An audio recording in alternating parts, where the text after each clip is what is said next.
ये question CBSE 2024 set 65/5/1 case based question है। A rectangular visiting card is to contain 24 square centimetre of printed matter.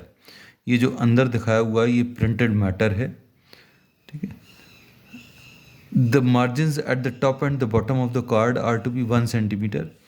Top पर ये 1 centimetre का margin है, यहाँ पर ये 1 सेंटीमीटर का मार्जिन है और ये 1.5 सेंटीमीटर का मार्जिन है। तो 1.5 दिया, 1.5 लिख दिया इसको। On the left and the right are to be 1.5 as shown in the figure. On the basis of the above information answer the following questions. Write the expression for the area of the visiting card. अब इसमें दो चीज़ें हैं, एक तो printed matter जो shade किया है उसका एरिया, प्रिंटेड मैटर का जो एरिया है वो 24 दिया है, और ये हम लोगों को ये x है ये y है, तो x इंटू वाई की वैल्यू 24 है। अब हम लोगों को area of the visiting card बताना है, इसका एक्सप्रेशन। तो area of the visiting card will be equal to length into breadth. Length अभी हम लोग को कैसे मिलेगी, ये x दिया हुआ है, this is given x, 1.5 on this side and 1.5 on this side, तो length will be x plus 1.5 plus 1.5 into the breadth will be, this is y and 1 on the top and 1 on the bottom, so y plus 1 plus 1, so this will be x plus 3 into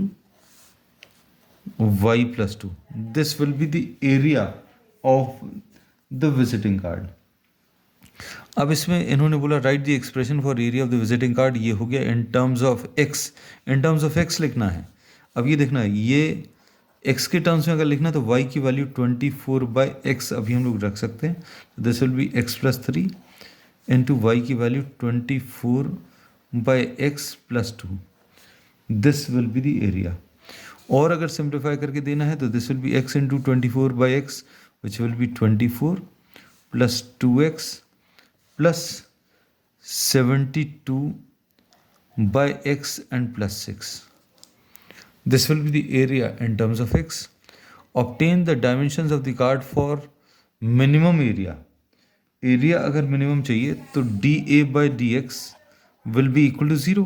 dA/dx is equal to 0, मतलब इसका derivative 0 आ जाएगा, इसका derivative 2 आ जाएगा 72/x, यानी इसको अभी हम लोग 72x to the power of -1 लिख सकते हैं। इसका डेरिवेटिव कितना आ जाएगा, -72x to the power of -1, मतलब x to the power of -2, मतलब अपॉन एक्स स्क्वायर, एंड 6 का डेरिवेटिव विल बी 0। तो ये कितना आ जाएगा, फॉर मिनिमम और maximum value the derivative should be equal to 0, तो dA/dx इज इक्वल टू 0 ले लो, तो यह आ जाएगा 2 minus 72/x square is equal to 0, मतलब 2 will be equal to 72/x square, 2 36 are, तो x की वैल्यू इसमें हम लोगों को जो मिलेगी that will be ±6, लेकिन we are taking +6 क्योंकि ये लेंथ है, तो ये लेंथ तो नेगेटिव हो नहीं सकती, so x is equal to +6। अब इस पर ये मिनिमम होगा कि मैक्सिमम होगा, इसके लिए सेकंड डेरिवेटिव टेस्ट लगाएं। d2a/dx² will be d/dx of 2 minus 72/x²,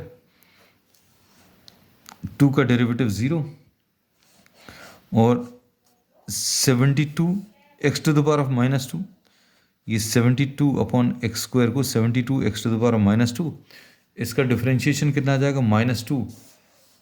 अभी हम लोग बाहर लिख सकते हैं, -2x to the power of -2 - 1, so this will be 0,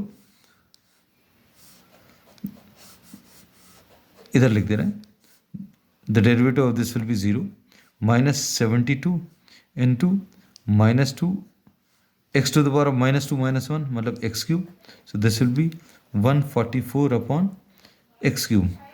इसमें x की वैल्यू 6 अगर रख दें तो सेकंड डेरिवेटिव जो आएगा वो कैसा, 144 अपॉन 6 क्यूब आ जाएगा, यानी ये positive. So therefore that at x equal to 6 we see that the area is minimum, और अभी हमें मिनिमम एरिया ही बताना था। अब इसके कैलकुलेशंस और फर्दर आगे बढ़ाएं। इसमें और क्या पूछा हुआ है? What are they asking for? They are asking for the dimensions. x की वैल्यू 6 आ गई। अब x की वैल्यू 6 अगर आप सब्स्टिट्यूट कर दें कहाँ पर, इसमें, तो x into y is 24। x की वैल्यू 6 रख दो तो y की वैल्यू कितनी? 4 आ जाएगी। So the dimensions are x is equal to 6 and y is equal to 4। x is equal to 6 and y is equal to 4, इसमें वैल्यूज अगर सब्स्टिट्यूट करें, साइज ये कितना आ जाएगा? Size will be x plus 3 और x की value अभी हम लोगों ने कितनी 6 निकाली है, तो लेंथ विल बी 9, ये 9 आ जाएगा। और y प्लस 2, तो this will be y plus 2, यानी 4 प्लस 2 यानी कि 6। So size will be 9 by 6 centimetre will be the answer.